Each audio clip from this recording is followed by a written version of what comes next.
Hey everyone, welcome back to my kitchen. My name is Mindy Banks. I'm the Flip Flop Chef and I am here in my recording studio here in Sarasota, Florida, which is brand new and not complete. So these are first few videos are gonna be a little bare. I need something behind me and I'm working on that. But wanted to just share a little bit about our FreezyFun. So if this is the first time that you're watching one of my videos, I hope that you will subscribe to my YouTube channel. Make sure you go to theflipflopchef.com. There's a button at the top of the page. It'll redirect you to my recipe community. That's where I have thousands of recipes and giveaways every single week. But today I want to talk to you about the FreezyFun. I have a FreezyFun class on my YouTube channel. I also have lots of other videos, so many recipes that I have made personally in the FreezyFun. I did a side-by-side comparison of the FreezyFun with the Ninja Slushy and a side-by-side with the FreezyFun and the Ninja Creamy. So make sure that you watch those if you're curious about any of that.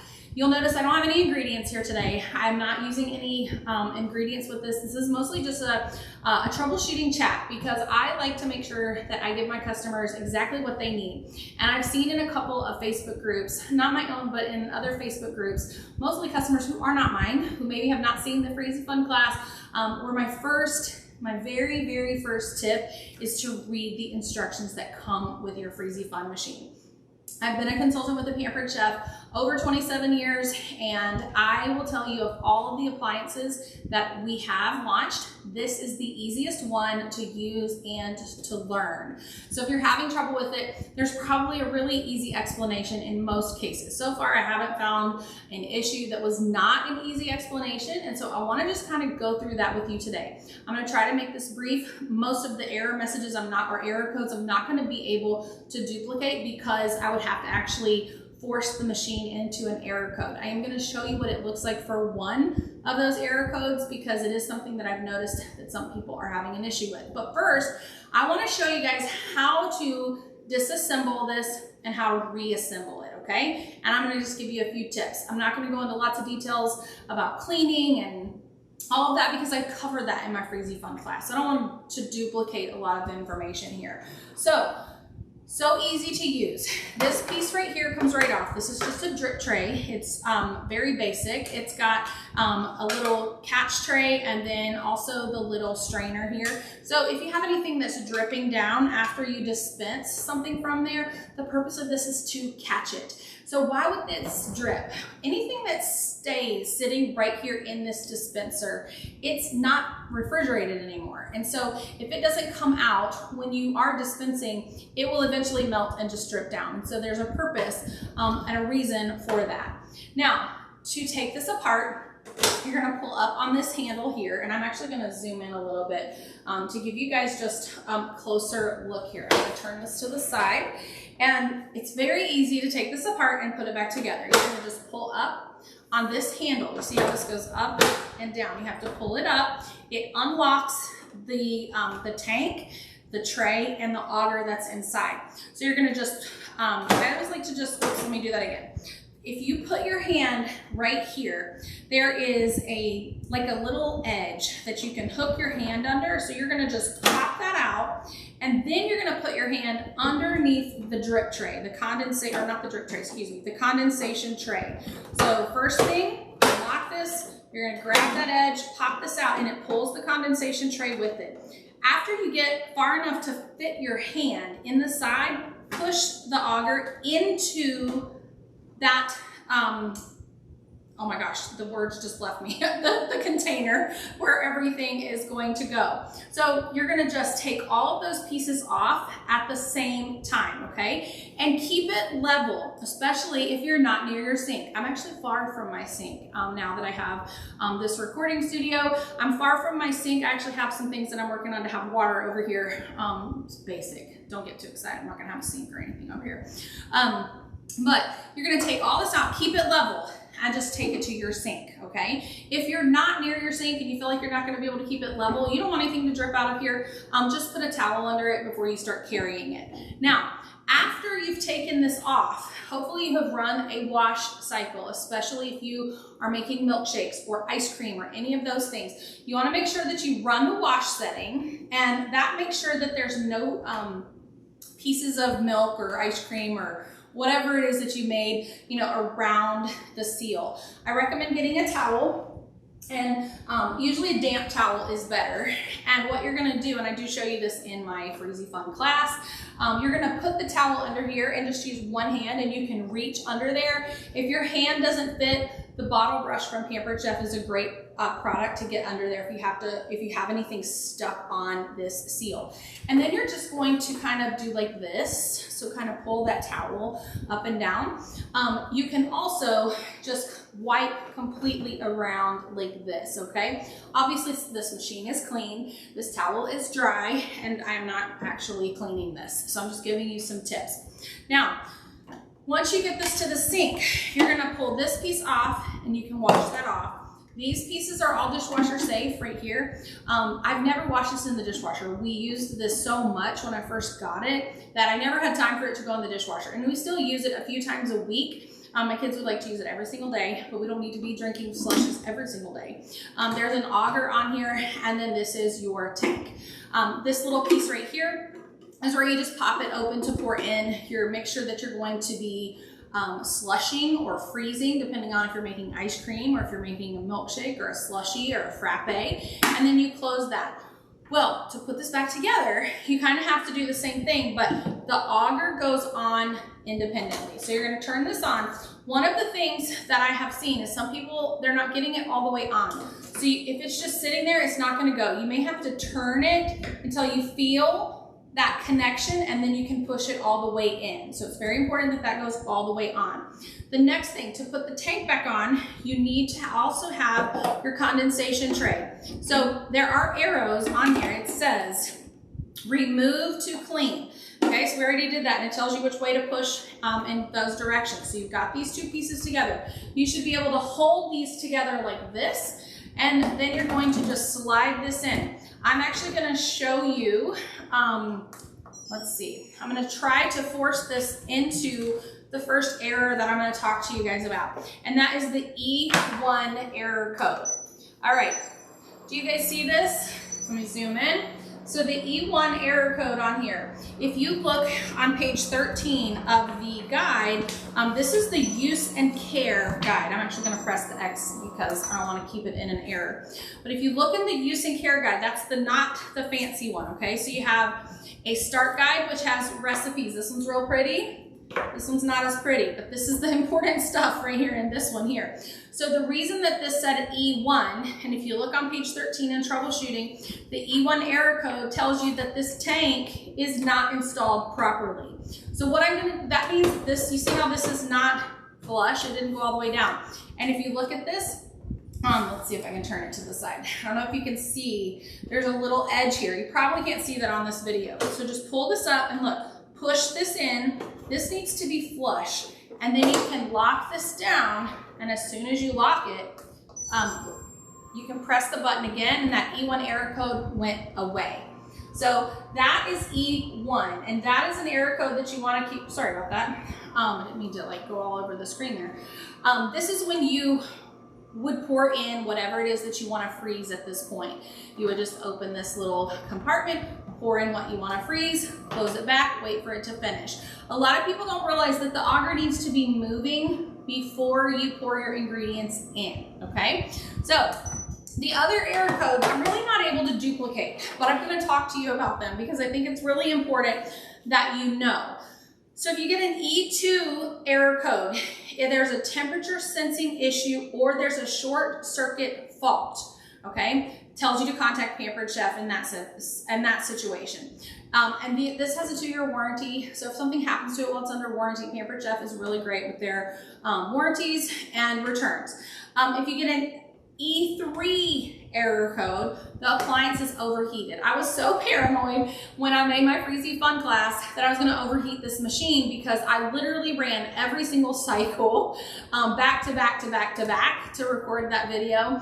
I got almost to the end and I started getting really paranoid, but thankfully I never saw that error code. The E4 error code is a low sugar alert, or it's telling you that the motor stopped. So if we were to start this again, with the E4, the auger, this blue auger that you see spinning around in here, it will no longer move. So there could be a couple of reasons why.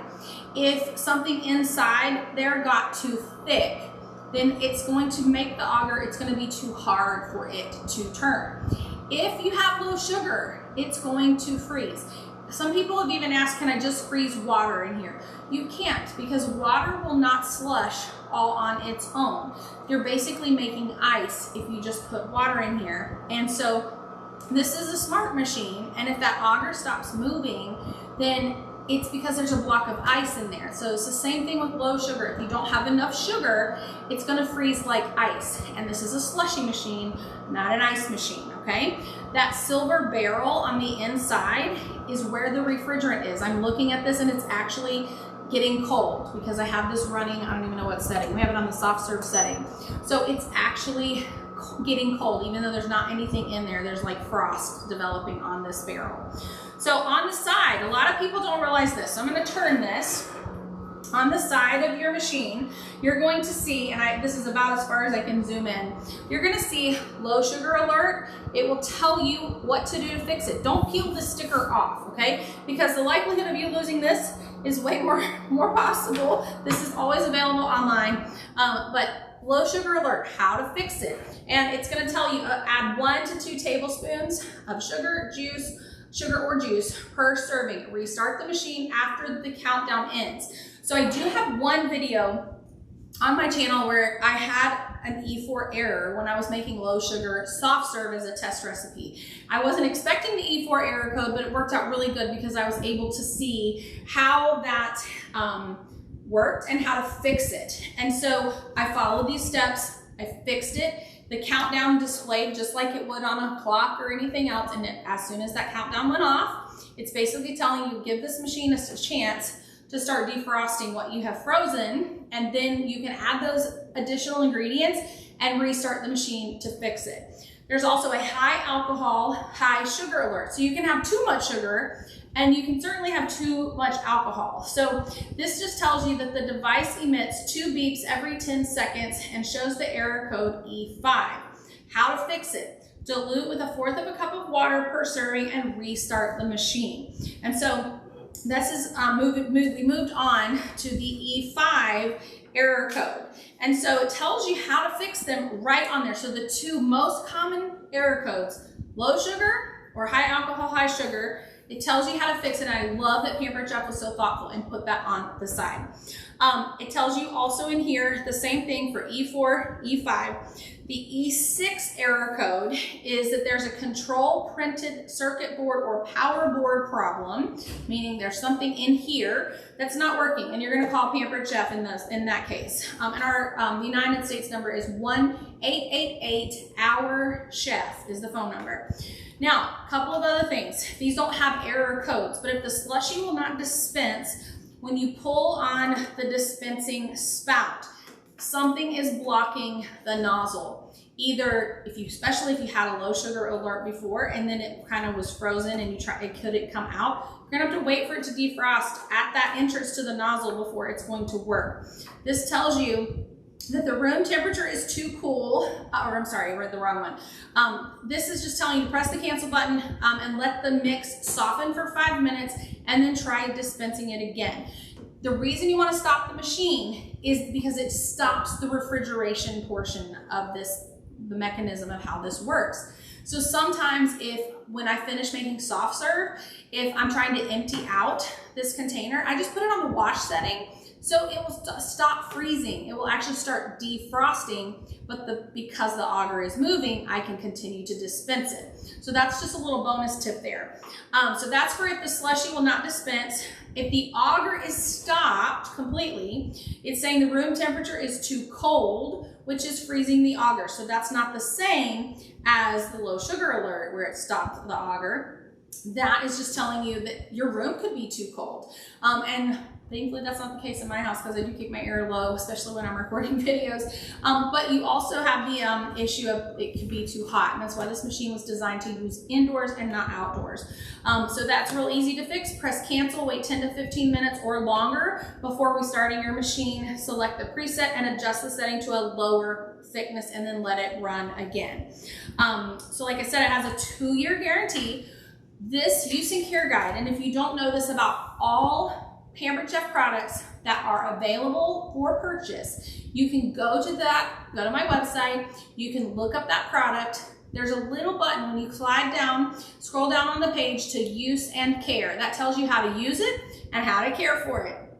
That is going to open up all the instructions for whatever product it is that you're looking for.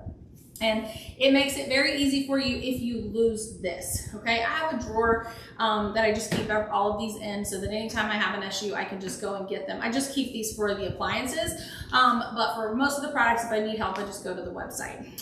This is the start guide, and it has all the instructions on how to use this machine, which I cover in my FreezyFun class. So if you haven't seen the FreezyFun class, you need to watch it. Watch it before you use your machine and you will be successful from the very beginning. My favorite thing to make in here is soft serve, and the recipe is on page 6. It's very important that you read the cook's tips. It tells you here that if you would like, while soft serve is typically best enjoyed right after churning, you can freeze your soft serve into ice cream by stirring in 1 packet, the whole box, 3.4 ounces of instant pudding in any flavor to your mixture before churning. Then dispense the soft serve into a freezer-safe container and place it in the freezer for at least 4 hours before serving. So there is a difference in soft serve and ice cream. Soft serve is like what you get at Dairy Queen, okay? Ice cream is what you get at Baskin-Robbins, okay? So one is scooped and one is dispensed. And so this is a soft serve machine, which you can dispense your soft serve. But if you're not going to eat it all, or if you want that more firm texture, add the pudding, and your soft serve is gonna have more structure. And when you freeze the leftovers, it's going to be scoopable with an ice cream scoop. And I've made the soft serve probably 30 or more times. That's not an exaggeration. I have made so much soft serve in here, and we've stored so much of it in the freezer. It's so nice to be able to just go and grab homemade ice cream whenever you want it. And so I highly recommend that. The other recipe that's really great, and you can get this in my recipe community, is the Pampered Chef's custard ice cream recipe, which came in the deluxe cooking blender cooking guide. So every appliance has one of these guides. If you go, I believe it's on the sauce setting. It's an ice cream based recipe, and it does use eggs. So you cook it in the cooking blender, let it cool before you pour it in here. Do not pour hot liquids into your FreezyFun. I'm not sure if I can find that really quickly. I have seen people online talking about how they pour hot water in, or they pour hot ice cream custard in. You should not do that. It is not going to help you out. I feel like, let's see if I can find it quickly. If I can't find it quickly, then I will not. Do not add hot ingredients to the appliance. It's on page 4. It is number 16. So that means not hot water, not hot custard. They need to be cooled or room temperature. So while it does sound great and probably works great to put hot water in here to clean off the auger, it is not recommended, and it could damage your machine. So don't put hot liquids in the FreezyFun. I think I have covered most of the common issues that I have seen, and now we've covered all of the error messages, and I showed you what it looked like to get an error message on the front.